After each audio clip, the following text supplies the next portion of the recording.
कलयुग में जमीनों के विवाद के लिए रिश्तों को खत्म करना आम बात हो गई है।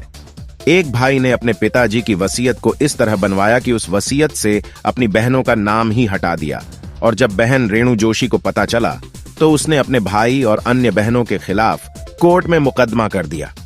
रेणु जोशी ने इस मामले में अपने भाई सहित अन्य 2 बहनों पर गंभीर आरोप लगाए हैं।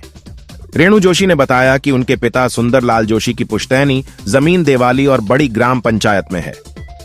इन संपत्तियों को हड़पने के लिए उसके भाई भूपेंद्र जोशी ने जो वसीयत तैयार की, उसमें रेणु जोशी का नाम हटा दिया गया है। रेणु जोशी ने पत्रकारों को बताया कि उसके पिता के एक पुत्र सहित 5 पुत्रियां थीं, लेकिन जो वसीयत तैयार की गई उसमें गफलत है। वसीयत को लेकर 2 अन्य बहनों के द्वारा भी केस दर्ज करवाया गया, जो कि न्यायालय में विचाराधीन है। वही रेणु जोशी की पुत्री ने अपने मामा भूपेंद्र जोशी पर आरोप लगाते हुए कहा कि मामा करोड़ों रुपए की जमीन हड़पना चाहते हैं।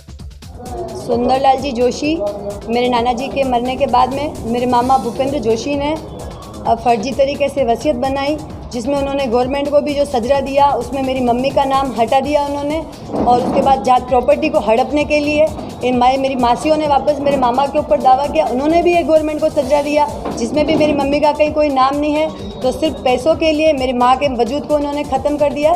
तो ये लड़ाई पैसों की नहीं होके और मान सम्मान की ज़्यादा रही है, क्योंकि इस तरह से आप गवर्नमेंट को और सब लोगों को आप गुमराह करके अगर ऐसे फर्जी वसीयत करके और एक बहन को, सगी बहन को अगर आप बहिष्कृत करते हो तो ये कहीं न कहीं आत्मसम्मान को ख़त्म करने वाली बात है। इसलिए हमें सोशल मीडिया पे और प्रिंट मीडिया पे आके कहना पड़ रहा है, क्योंकि मेरी मासियों ने भी यहाँ पे आके और प्रेस कॉन्फ्रेंस की थी तो उन्होंने भी प्रिंट मीडिया को और गवर्नमेंट को सबको झूठ बोला उन्होंने कि उनकी एक सगी बहन नहीं है। इसलिए हम सबको आज प्रेस के माध्यम से ये बात कहनी पड़ रही है कि मेरी माँ के वजूद को ख़त्म करने का किसी को अधिकार नहीं है। नाना जी की जो प्रॉपर्टी है वो यहाँ पे साइफन चौराहे पे है, उसके बाद में बड़ी हॉस्पिटल है, वहाँ पे भी एक बाड़ी है हमारे नाना जी की।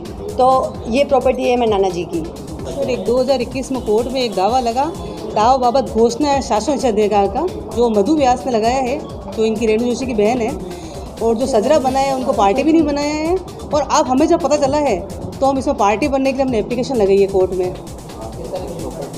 सिविल प्रॉपर्टी है सर, देवाली में है, साइफन पे है, वड़ी में है, और अच्छी खासी प्रॉपर्टी है, पिता की प्रॉपर्टी है, सबका हक बनता है।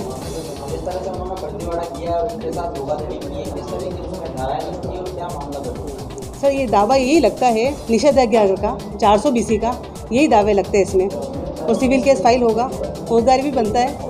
पर अभी हम सिविल केस के लिए हमने एप्लीकेशन लगाई है।